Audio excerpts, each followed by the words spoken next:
Welcome to the Communication Diva Podcast, episode 130. Today on the podcast, 9 reasons why you didn't get the interview. Once I didn't get an interview because apparently the resume I texted didn't go through, or they didn't know who it was from, or whatever.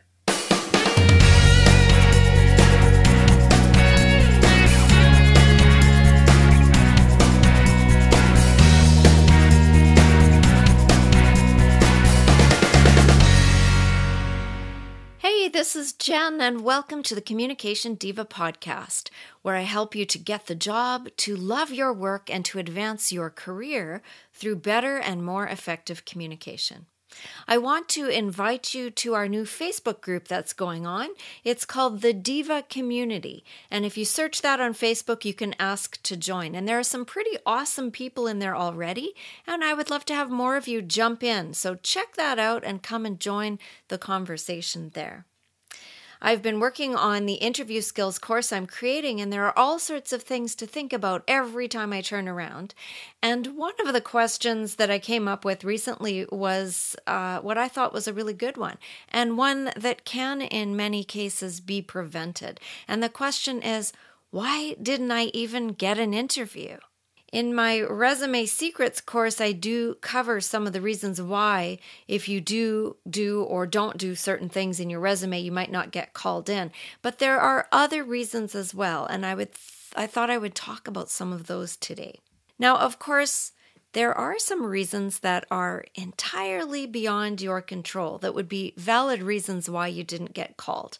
And one of these is that maybe they already had somebody in mind and the posting was just a formality.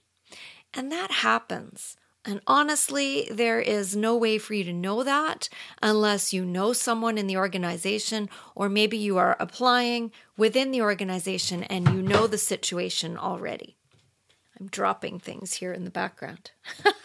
That happens. And that kind of thing is not a reflection of you or of your application. It just, they already have somebody they want. They have to go through the formal process of posting the job. They already know they want this person that they know, and it doesn't matter who applies. The only person that's going to get it is the one they've got their eye on. So, you won't know that again, and that's beyond your control.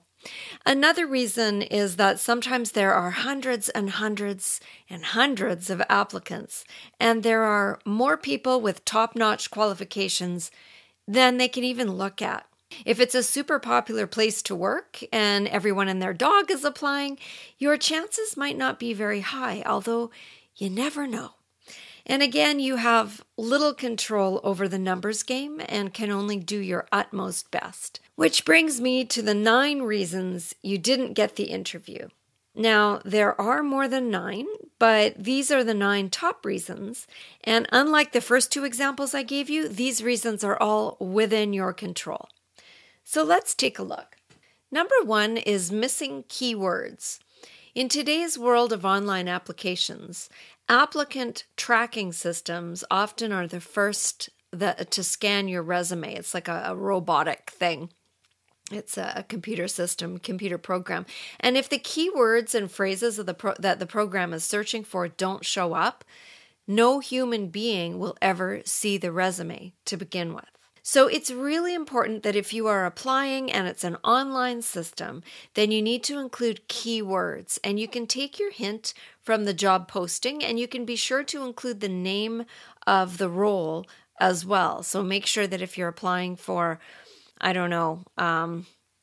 a coach of some kind, or make sure you use the word coach in your application. This is less important if you're applying and attaching a resume to an email. But if it's a system where you have to create a profile or you have to upload your information into their boxes on the system, then think keywords and be sure to include several that you see in the job posting itself, because that's what the computer program will be looking for. The applicant tracking system will be looking for that. And there's nothing you can do otherwise to make a human being look at it. So make sure you've got those keywords in there.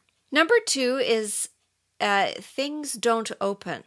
Now, if you have attached a resume and a cover letter to an email and they can't for some reason be opened at the other end, then chances are the person receiving the email won't bother following up unless you happen to be one of only a handful of applicants or unless they already know you from your name.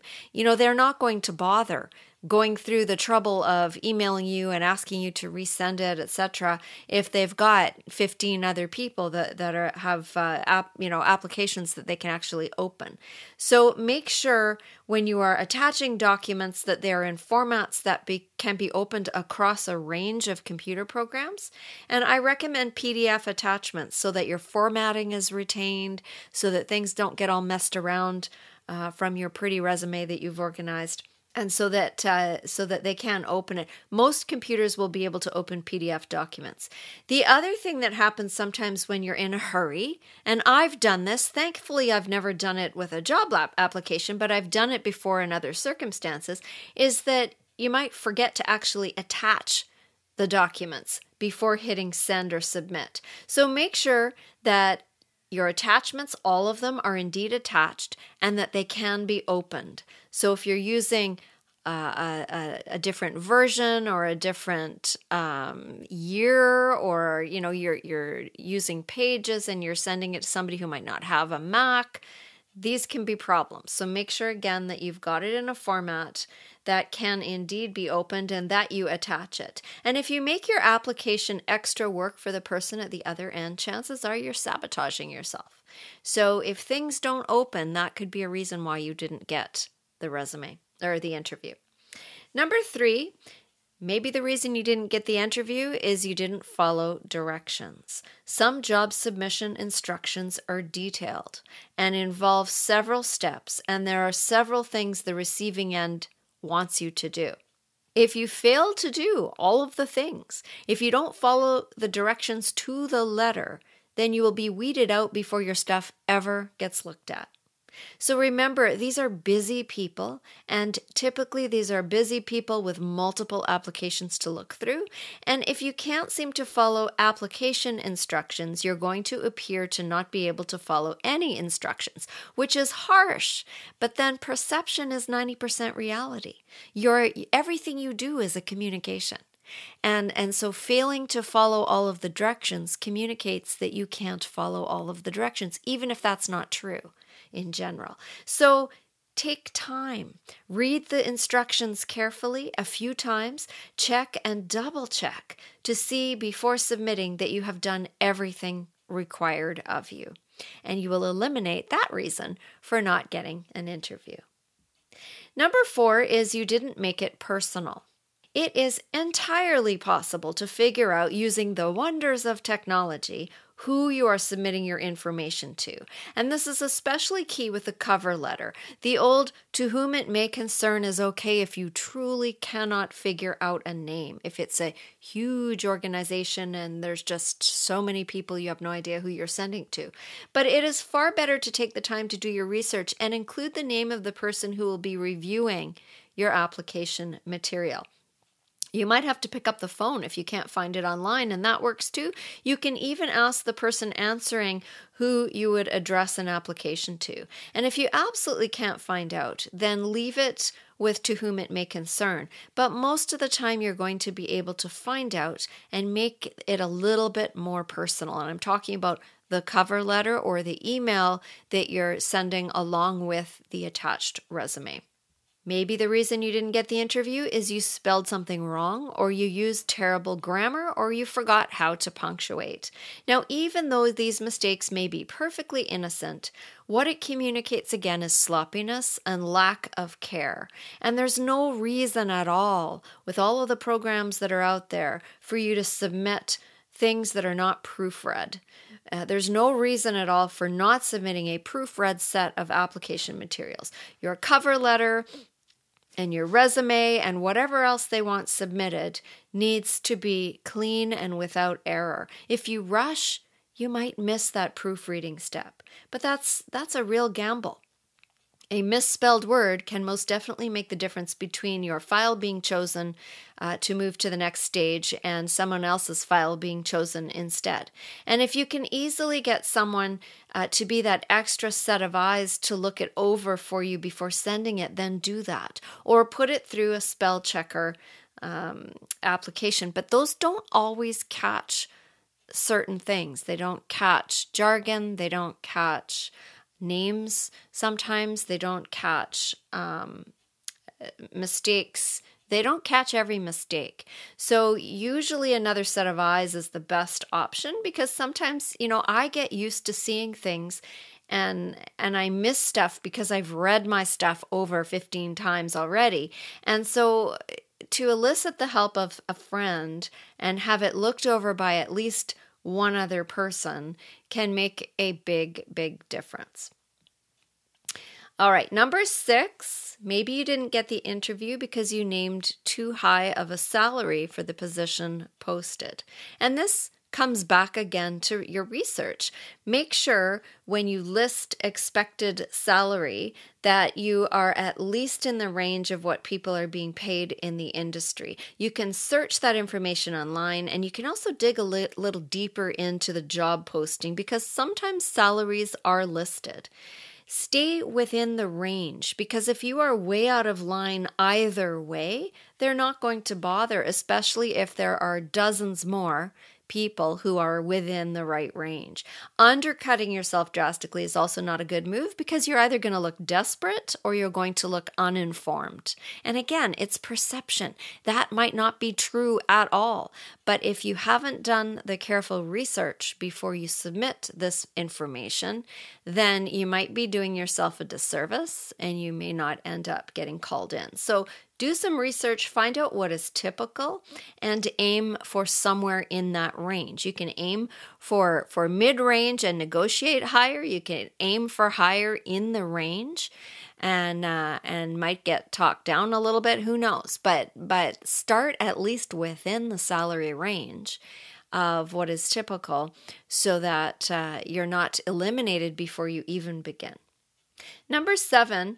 You might not have gotten the interview call because your cover letter was not memorable, or worse, your cover letter was full of error. I already mentioned this, or it just didn't make a lot of sense. Now, cover letters are not always required anymore, but when they are, they need to be good.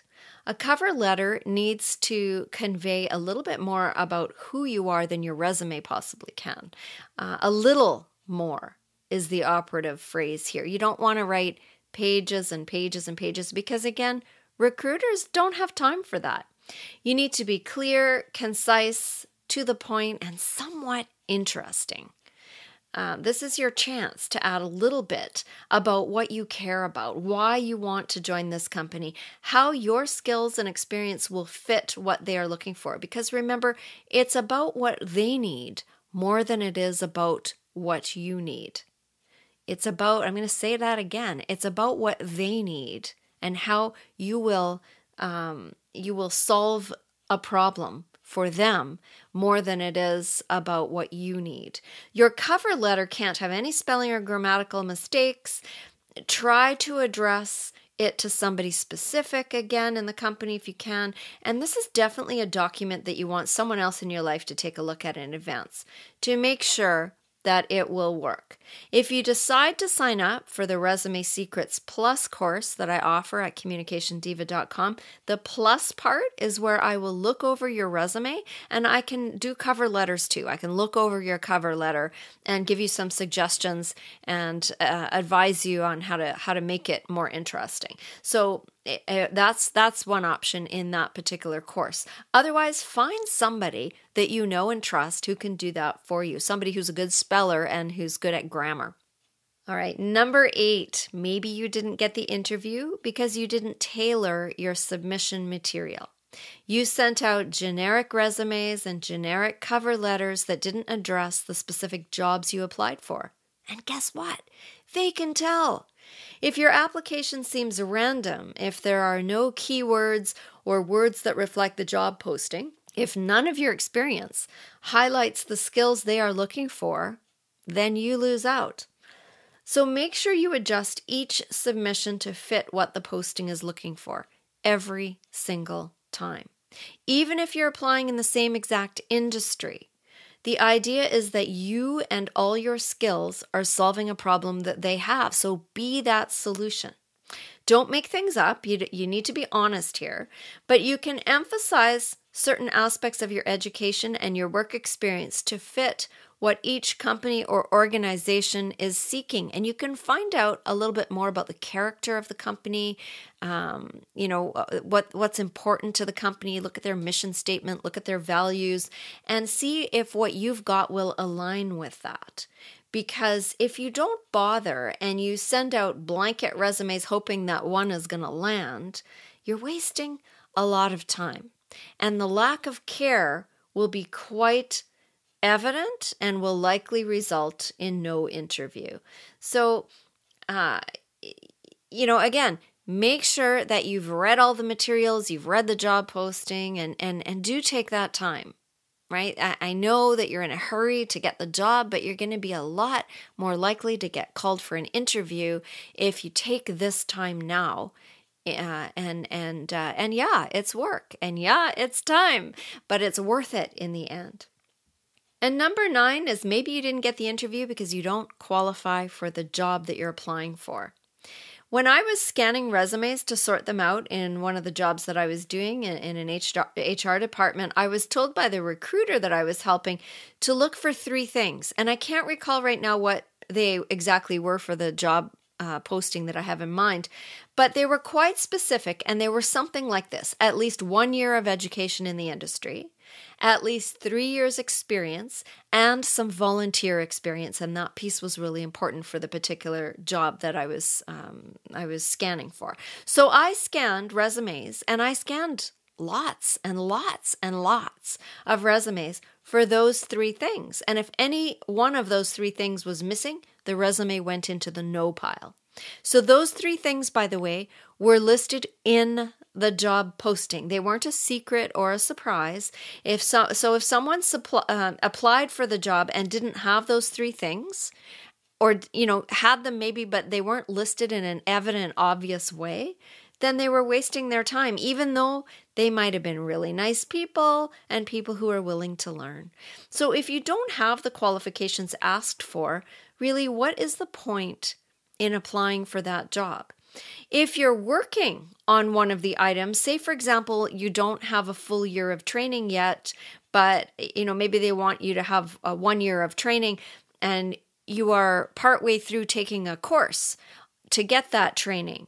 Well, then put that down and list that you will be completing it by a certain date, and list that date, because you might get considered if you're somebody who's fresh, who's in the training, etc. However, if you were just learning this, then you may not have the experience.